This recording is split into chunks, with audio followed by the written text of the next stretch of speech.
What's happening? It's Yo, what it do?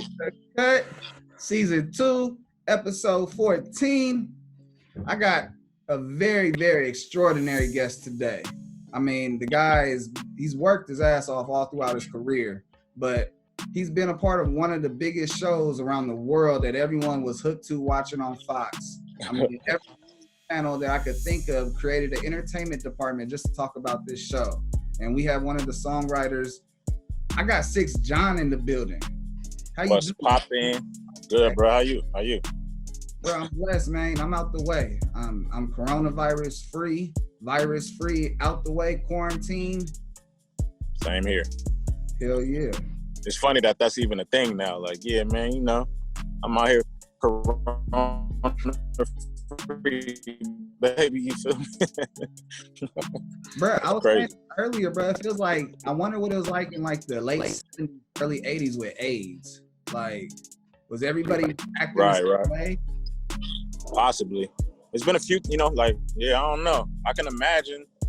Probably, I think it probably was less panic because you think about the access to information that we have now.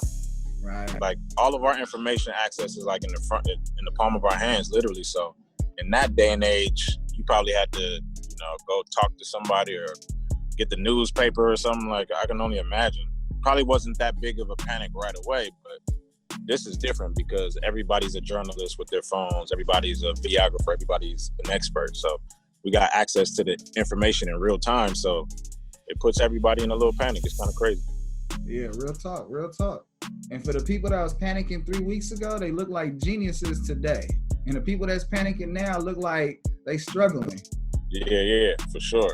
Yeah, I took it serious, man. Like I'm in Las Vegas right now. I actually drove out here last Sunday, and I dipped out of LA just to kind of get a change of environment. You know, post up out here, go to the studio every day. So it's been cool, man. Just been chilling, solo.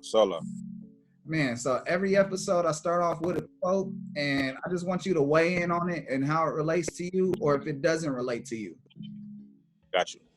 You just drop a character like this, that, and the other, and it's done. Terrence Howard.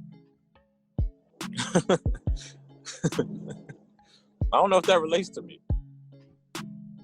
Well, I think it's, with the in my opinion, I try to go with the variety of music that you have and the different angles you take. You take characters and different elements of the music, and you definitely assert it with your voice and your songwriting skills. Great point. I didn't even think about it in that realm, but no, that's a great point. It's funny because we were just having a conversation yesterday. I think I was talking to my nephew, really dope musician as well, and he was saying the same thing. Like, you know, you could spit like some hard bars on this song, and then you could do a pop record, and then you could do an Afro beat. Like you can literally, we was having fun on FaceTime, and he was like, I made this beat.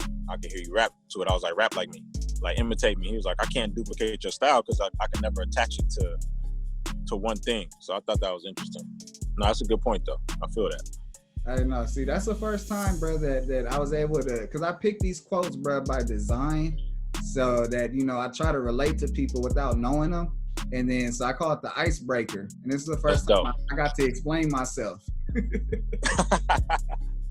It worked. That was good. Hey, it's all love, bro. So let me get into my next segment, because I want the origin story. We already started talking about it. Let's segue to it. Did the game choose you, or did you choose the game?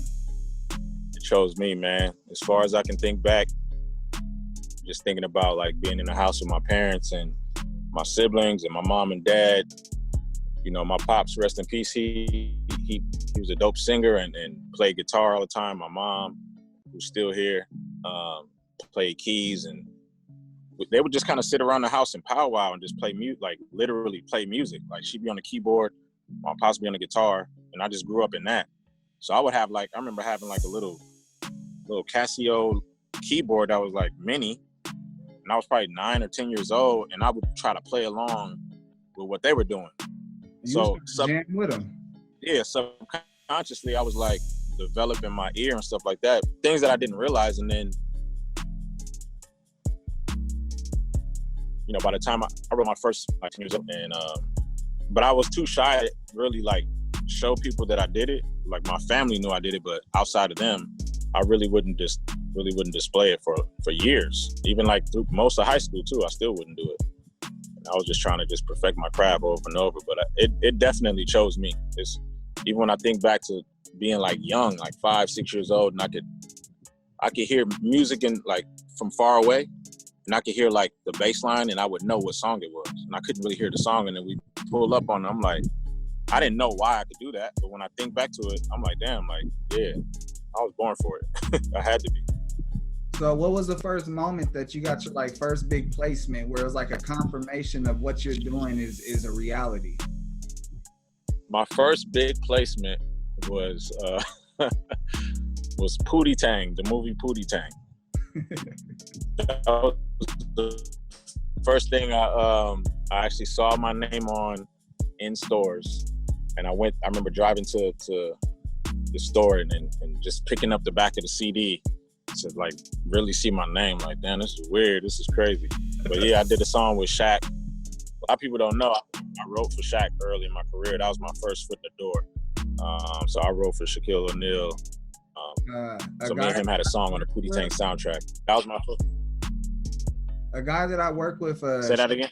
The guy I work with goes to Shaquille O'Neal is his artist. Like he comes to his studio, Gemini Music, Haggy Bear. Shout out Haggy Bear, but Shaq's one of his artists right now. So West Coast Customs and Records. Oh, okay. Shaq, one of the most talented dudes I ever worked with. Dope. He could freestyle like crazy. He could actually write. He just, at the time, he was on the Lakers. They was in the midst of, winning championships. So this is realistic, and it was just kept going from there. Wow. Hey, you just blew my mind, bro. Like, you took me back to the 90s, then you took me back to the glory years of the Lakers, and then boom, man. So what happened after that? Like, where did it go from working with Shaq? Because a lot of people get highs and lows. Did you go into a low, or did you go into a high? I'm glad you asked that. So just to confirm, in the 90s, nobody still knew I did music yet, right? So 2001 was when Pootie Tang came out, I want to say. And that was when I started working with Shaq as well. So I ended up writing for him, like most of his album that year. He had singles that came out with Common and Black Thought. I wrote Nate Dogg. C was his first single. It was a song Connected I wrote. And you know what? I had momentum. I had signed a production deal to who was then a really close friend of mine. That I knew, an older cat that I knew, did a deal with him, and we was rocking. I had a good buzz, especially regionally. I was making noise on the West Coast a lot. I was in Source Magazine. I was in Double XL. I had a cool role. I was on the radio every day, Power 106. I was on the beat.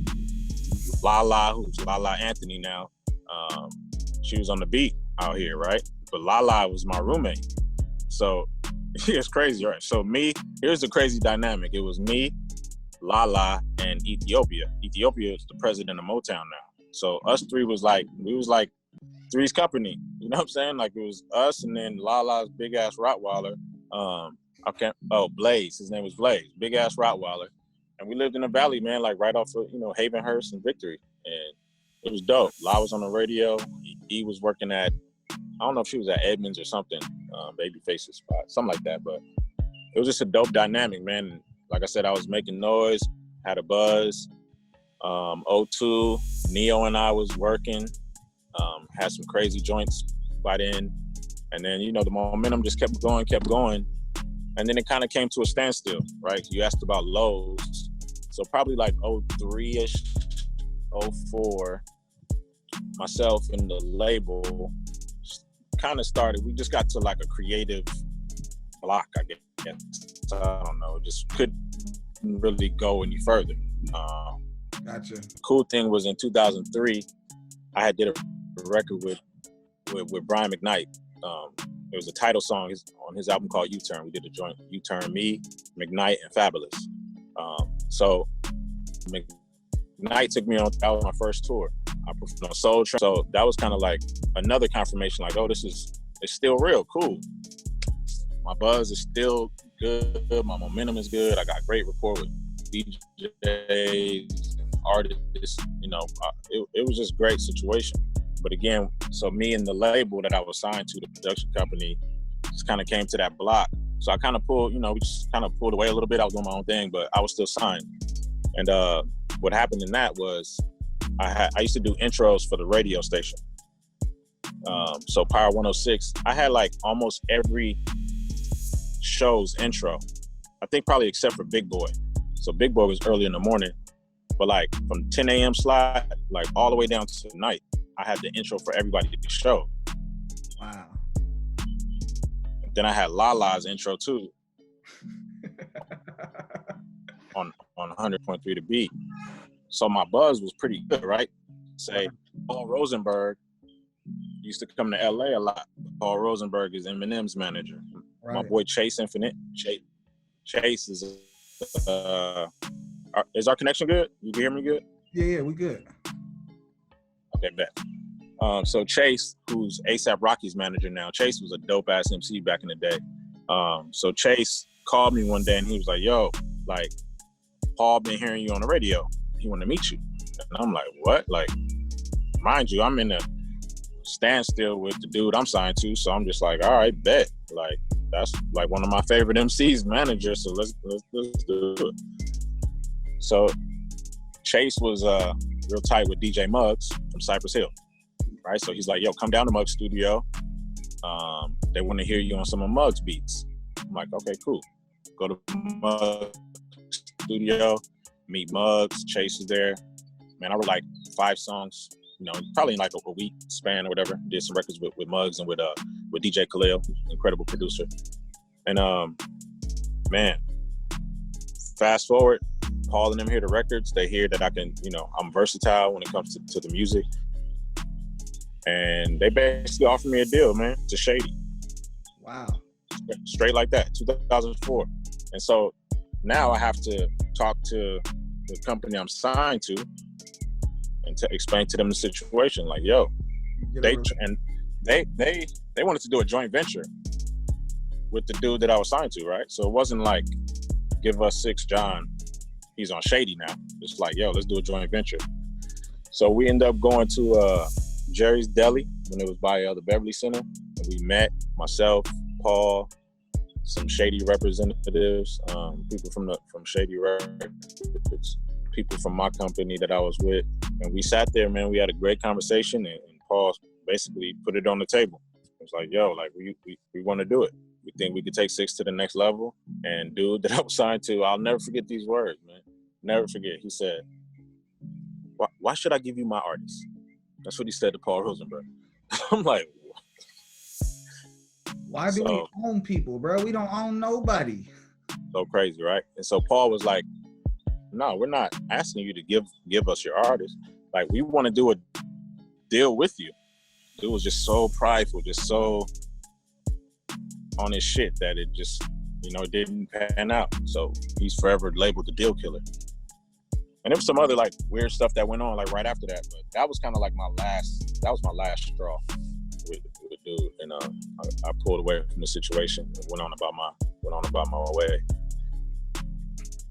So did you have my story is crazy, man. It's crazy.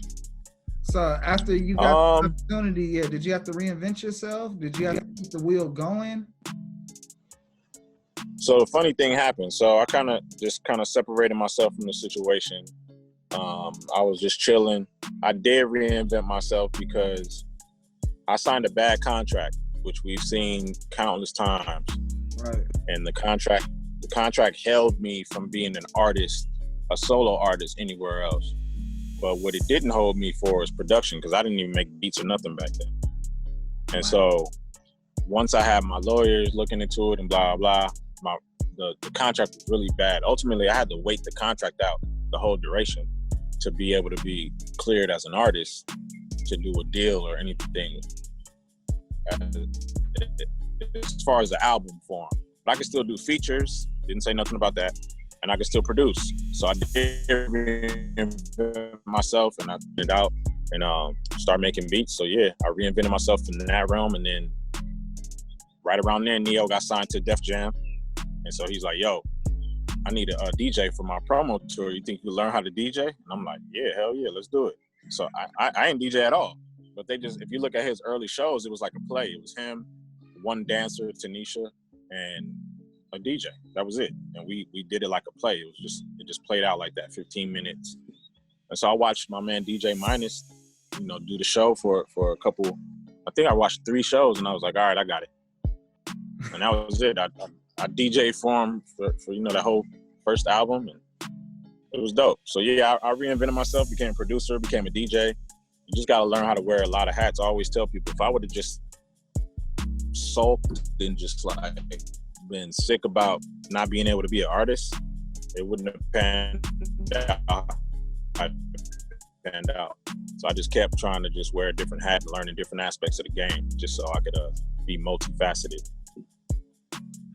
So if you feel like at any of them times you got those confirmations and you were like, you know what, there's an opportunity to become a real estate agent, become a broker, something like that, do you feel like you would have did it, or you would have kept on chasing the plan A? Funny you say that. So there was a time when I stopped touring with them, and I kind of wanted to just do something normal. My daughter was getting a little older, and so I stopped touring, and I got a job at a bank, and I did something I had never done before. Now, mind you, I'm fresh off a tour though. Like literally, I was applying. I was in Europe with on a Neo tour, applying for a job back in LA, faxing stuff from Manchester, England, back to Chatsworth or whatever. Wow. So when I get off a tour, I'm pulling up the tour to my banking job as the lowest on the totem pole in a big ass Range Rover, and people looking at me like, "What did you used to do before you came here?" I'm like, "Nothing. I just worked like everybody else." But I did that, and I did it for 4 years. But I'm gonna be honest, in those 4 years, and I love my job. I love the consistency. It's the opposite of music business, because that there's consistency. You know you're gonna get every 2 weeks. Boom, check gonna hit, direct deposit, whatever the case. It's not that hurry up and wait game, that hustle game. So I love that aspect. However, I would be at my desk sometimes, and I can't not make music. It's literally impossible. You know what I'm saying? So I used to be behind on reports and stuff like that. Boss walking in, I'm like, I got this song idea. Like, I have to get this out, because if I don't at least write down some of it, yeah, I'm gonna lose it. So one day, my job, they were moving. They got bought out by a smaller company, and they were about to move to another location, and I just left. I thought it was divine intervention. And I'm like, because I was already kind of like over it, and music was still calling me. I was still doing it. I just couldn't do it. Those 4 years was a little slower. And so I left the job and was on leave of absence for like a year. And then Empire came. So go figure. It worked out. Yeah, won't he do it, man? Won't he do it? Yeah, it was less than a year. I was gone less than a year. I was like, I know something's gonna happen. I could feel it. And yeah, the show came about. Man, divine intervention. And it's a testimony. Yep. Absolutely. So, I gotta go into my serious segment. It's my awareness segment. It's where I ask my guests pretty much when was the last time they were pulled over.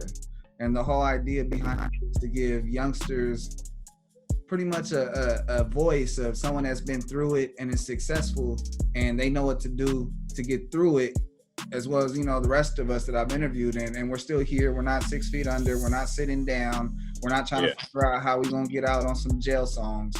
We're living life. And, it's important that the choices we make daily applies to that, to keep it going. And so I asked my guest, last time you were pulled over.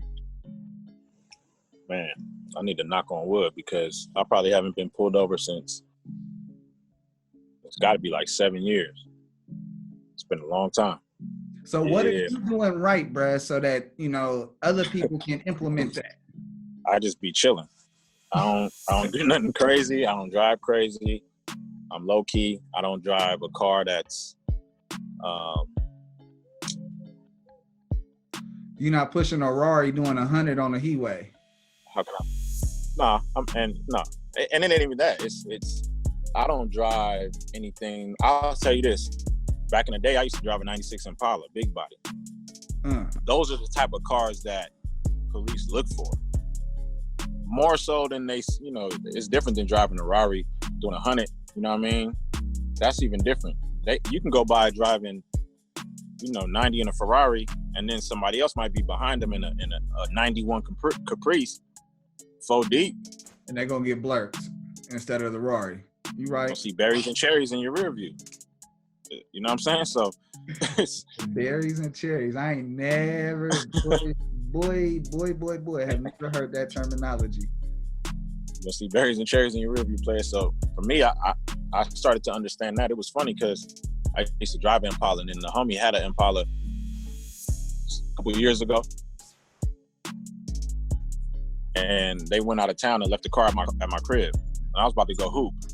I leave my car parked, and I'm like, oh, I'm gonna take the homie's car to the gym. When I tell you, I pulled away, boom, hit a U-turn on me. Literally, I'm like, oh no, I'm taking this back to I'm driving my, like, so that's one of the things I understood, like, even when when you go to a dealership, say you go to a hole-in-the-wall spot, and people like, a dude really, I was going to buy this Mercedes, and when I got there, dude was trying to show me Monte Carlos and stuff. I was like, bro, I'm not driving no Monte Carlo. Not unless it's a luxury sport lowrider. Like, I'm not driving no Monte Carlo. Those are just, though, you know, the police, I'm sure they have a list of cars and situations that they just really go after. So other than that, even if I did, I'd still be chilling. I'd be laid back, chilling. I don't do nothing crazy. I just be bro. Some people tell me I drive like a grandfather because I just be chilling. Gosh. So, but not to cut you off. Let me just say this: when I did get pulled over in the past, I never had a bad situation with a police officer. Never. I just understand that you got to be a chameleon in certain situations. So my friends used to be like, "Man, you got good luck with police. I got bad luck." I'm like, "No, I just don't have that demeanor and that energy when they come up. I'm respectful. I'm articulate. I speak to them. I give them what they want. Nothing crazy going on, and that should save me." I got pulled over one time leaving the studio 2 a.m. with an open bottle of Patron in my back seat on the floor, weed in my in my glove compartment, and I'm tipsy. I was driving tipsy, and I'm probably swerving. I had just got like some fries, McDonald's or something, and I'm like, and boom, berries and cherries, he hit me. I pulled over and I turned it off. And dude was like, he came and talked to me. I'm tipsy, bro. I could have got a DUI. And I'm like, yo. And he's like, I saw you swerve. And I'm like, yeah, I just got some food. I was reaching down for my fries in my lap. I was like, I'm just like sleepy. I just left the studio. Boom, hit him with the gift of gab. And he was like, okay. Boom, get my information. You go back, run me, I'm clean. Comes back, he's like, yo, maybe you should get a Red Bull or something. I'm like, those make me jittery. Like, I'm gonna just roll my windows down, turn my music up. Dude, I'm faded. He's like, be safe, get home safe, enjoy the rest of your night. Boom, I'm like, cool. But it's all in your demeanor. If you automatically like, and you feeling that way, like they wait, you gotta almost put them at ease. And that's what I would always do.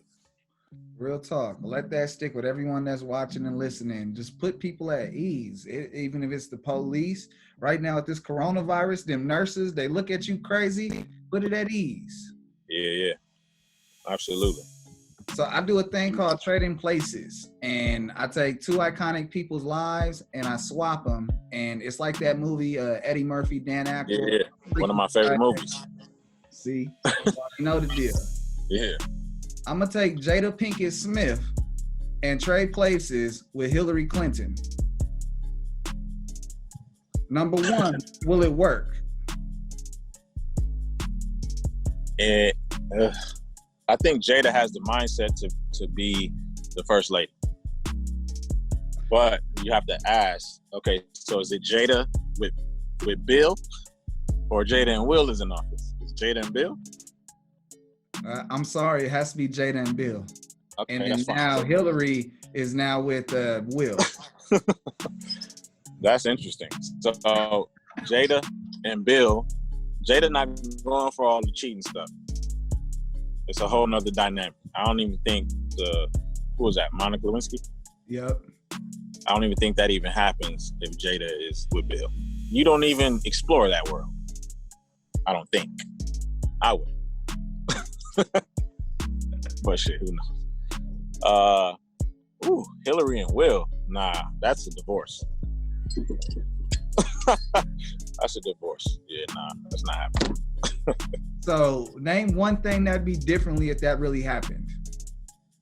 Shit, everything. We don't get the kid. We don't get Jaden, who made a song last year or 2 years ago, and I was like, this shit is dope. I'm an icon living. That shit was really dope. We don't get that. And it's so yeah, we don't even get to experience that. We don't get to experience his daughter, and with my hair and all that stuff. We don't, totally different.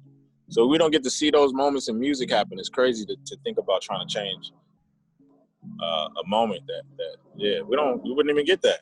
Not to say that they wouldn't have successful kids, but it would be probably it'd be different. A lot different. Yeah, that's crazy. I like that. I'm gonna twist your head one more time before we get off this topic. Do you think Jada would have still talked to Tupac knowing that white boy Bill Clinton was on her? Yep. Yep. There's nobody in this world that wouldn't have talked to Tupac, man. Like, his energy was just it was just too captivating. Yeah. Bill would have had to like double back after the whole Pac stuff happened. Like, oh, I remember you. Hey, you remember me? We used to talk back in the day. I just wanted to see if you were I'm go out from Arkansas. Yeah, exactly. Want to go out to a U of A game? Maybe go see the Razorbacks play or something? Man, right. Little Rock is where it's at. Yeah, right. We can make a life out here. Make a great life out here. Oh, Lord. And Hillary, man. I think all the movies Will made would have been the same, but I think they would have had divorce movies way ahead of time than him doing all this love of humanity that he did. Yeah, probably would have changed the order of his films. For real. That's interesting. I like that. Trading places. Okay, so my next thing I got for you is called Impulse Q&A. And pretty much I ask random questions that are pulled from these stack of cards. They got good questions on them. They don't pay me, so I don't say their name, and we leave it at that. But I randomly selected 3. They're out of this world, or they right up your alley. Any way it goes, I want impulse. Question number 1. How much would someone have to pay you to eat a live spider? Wouldn't do it. He said 0. Yeah, wouldn't do it. Hell no. I can get the spider. I ain't finna eat it. Yeah, I'll stomp on it, punch it in the face, all type. I'll walk a spider with a leash. Man, I spray a spider out, spray it all the way out, like till the bottle's empty. Doop, doop, doop, doop, doop, doop, doop. Sound like a Kendrick album. For real, yeah. Nah, I ain't eating no spiders, bro. All right, question number 2. I'm vegan. I don't even eat chicken, so I ain't eating no spider. Wow. That's a blessing for you to be able to say that you're a vegan and you still, like, a lot of people will talk that hoopla that they're going to change their lives and eat right and do better, but you live in it. So now I got to take my hat off to you. And man. Taking my hat off to you, bro. I didn't know you were a father, bro. I got to take my hat off to you being a dedicated dad, bro. You a part of the group. Absolutely. Nothing. The only hood I bang is fatherhood. Oh, God. You feel me? Yeah, I wiggle with the rest, but I don't bang it. Yeah, for sure. Yeah, exactly. That's a all day, every day thing for me. The greatest. How you doing? The greatest feeling in the world. Man, the greatest gift. I be thinking like, sometimes, bro, I be like, man, whose kids is them? And it'd be my kids. Yeah. That's funny.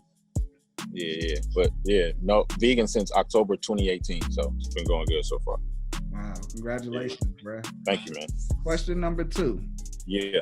What would you do if you were invisible for a day? rob a bank.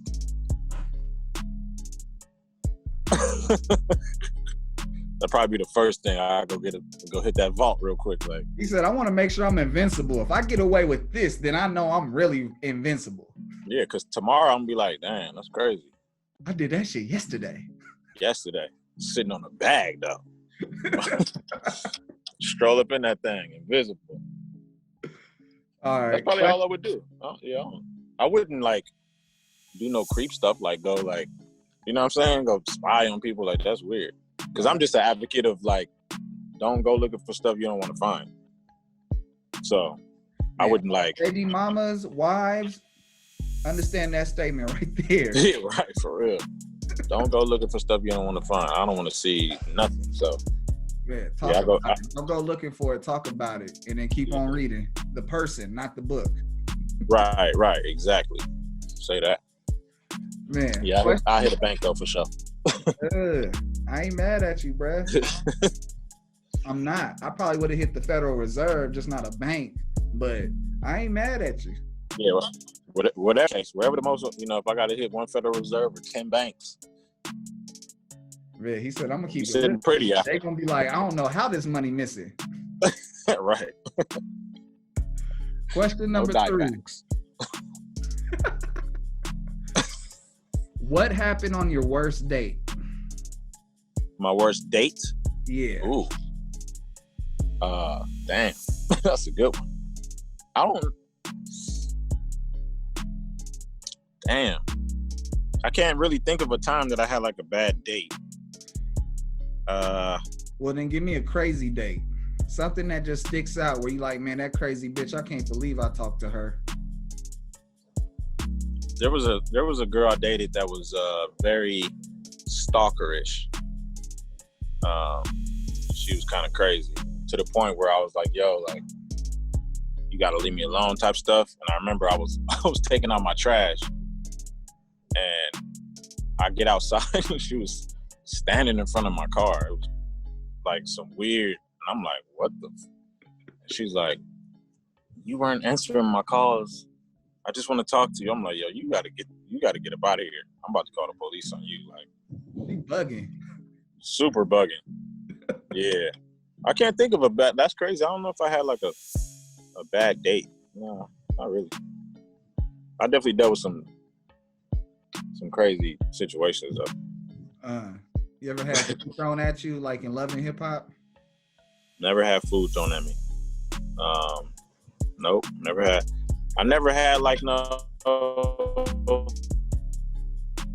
like I think my daughter's mom, we probably had the most quarrels, but never nothing physical, nothing like that. Respect. So, I respect. Yeah. All right. So what are you most excited for coming up, bruh? Like, you're involved in a lot. You keep on evolving. You keep on leaving your imprint. What are you most excited for coming up? Finishing my album finally. I've been working on this project for a little over 2 years, and I never take long to finish a body of work. But this time I did it intentionally because I would always hear like some of my favorite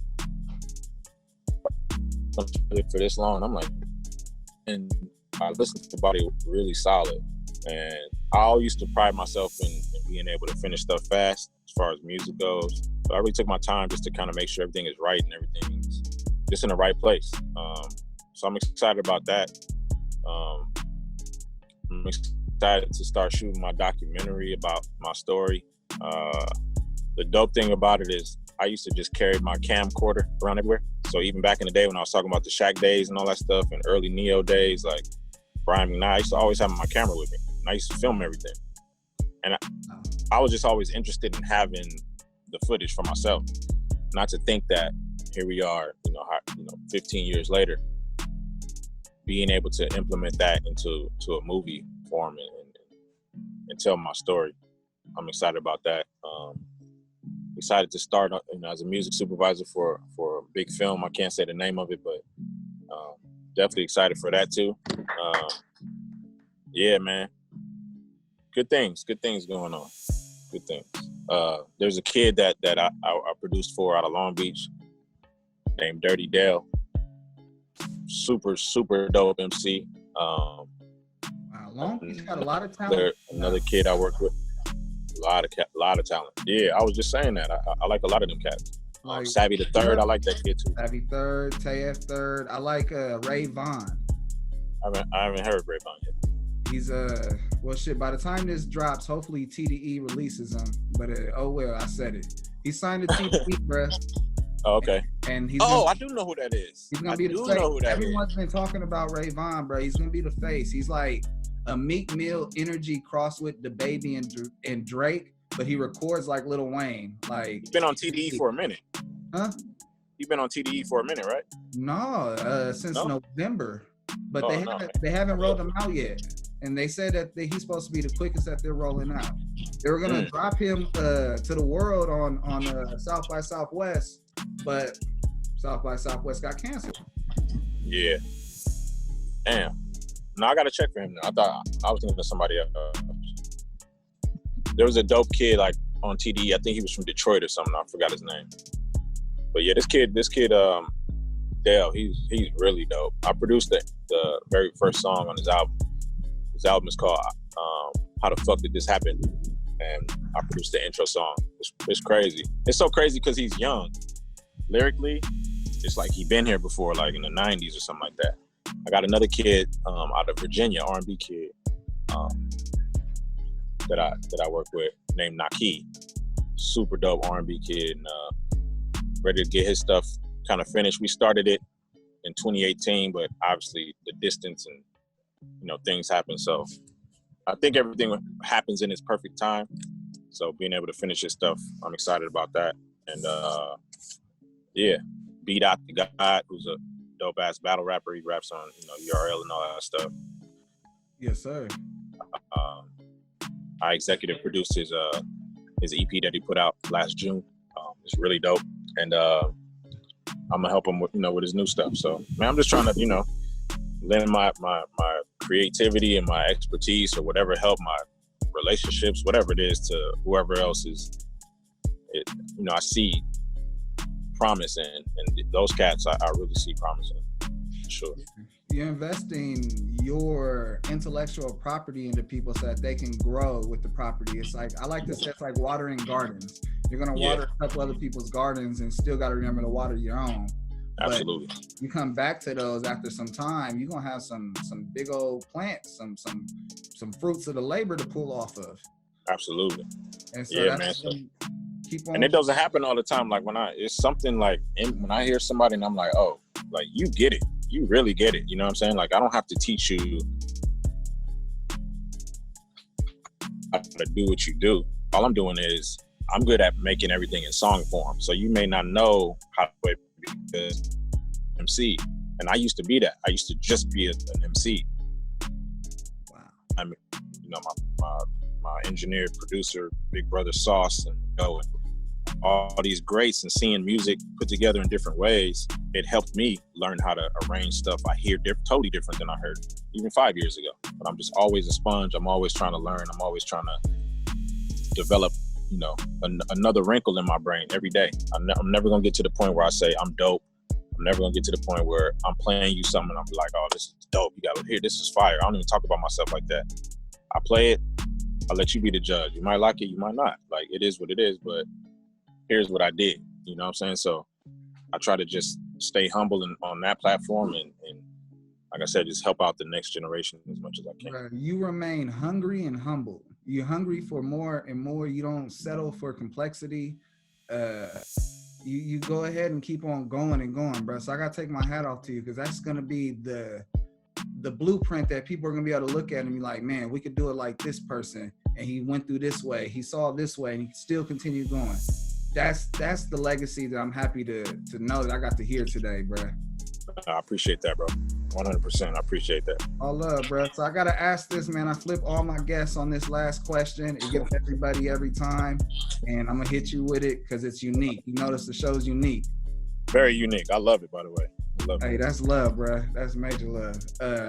You got any questions for me? How long you been growing your beard? 3 years. 3 years. Do you ever get food stuck in it and not realize it's there? Bro, my wife takes pictures of me and sends it to me on Messenger or a DM on IG talking about, you got that in your beard. And yeah, like you could have told me, you didn't have to take a picture of it and then send a paper trail of it. That's hella funny. No, so how long you been doing this podcast? To be honest with you, bro, I started this end of December. And then I interviewed Bobby D in January, and pretty much my whole elements changed. I give a lot of love to Bobby D. Prior to this, I was managing an artist for a long time and working with producers, but never making anything of it. And then I got a job working for Marvin Gaye III as his assistant, and this podcast started, and then more things happened. The universe worked. God blessed me over and over again. And it's like, I'm getting all the fruits of the labor I've been watering for a long time. It's really dope, man. I will say I like how you have a unique view has gone, and if I can help you in any ways, and connecting the dots to other people to do more interviews, I think people are gonna enjoy that, because I get to see and be a part of a lot of podcasts, but this is definitely different. The style of it is different, and I think this shit is really dope, bro. For sure. Bro, that's love, bro. I really appreciate that, especially coming from you, bro. Like, nah, it's real talk. It's not just the general question. You took time in your craft, and like I said, when those artists that I spoke of that I work with, the thing that I like about them is they get it. They take time in perfecting their craft, and they care about it. I can see the same thing in the way that you design your questions and stuff like that. You got segments and stuff like that. You care about it. That's gonna take you a long way. I think this is dope. That's one thing I'd say that the game misses and it needs is just genuineness. Everybody wants this facade of reality versus if you hit people with what's genuine, you're gonna have a longevity. For sure. Yeah, man. Keep it up, bro. This shit is dope. Hey, it's Contrast Uncut, Season 2, Episode 14. I had the pleasure of interviewing Sixx John, ladies and gentlemen. What an interview, bro. What an interview. I appreciate you, bro. Shout out Bobby D Presents. I love you, brother. I appreciate having this platform to get people like Sixx John on. And man, we out this thing. One thing. Are you bishop or you kill on the roof for the juice? See how smooth you got me reminiscing over you. I had that 1G regulate, mind playing tricks on me. Ghetto boys better days, jump around house of pain. Mama